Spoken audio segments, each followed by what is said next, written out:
Today we're going to answer the question, what is Dex-Cool? Dex-Cool is a version of coolant that is required by your GM cars. GM changed their formula in 1996, so every car that GM's made since 1996 wants Dex-Cool. Dex-Cool is a different formula of silicas and phosphates and antifreeze and things like that.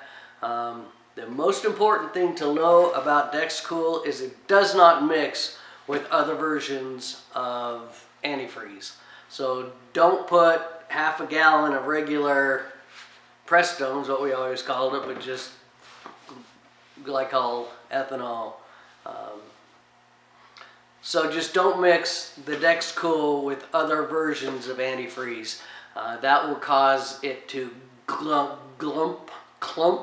gum up, stop airflow in your engine, and cause engine failure. So if you have a GM car, just remember you need Dex-Cool. It's generally orange in color, but that's kind of today's important safety tip, is if you have a GM car, it will need Dex-Cool.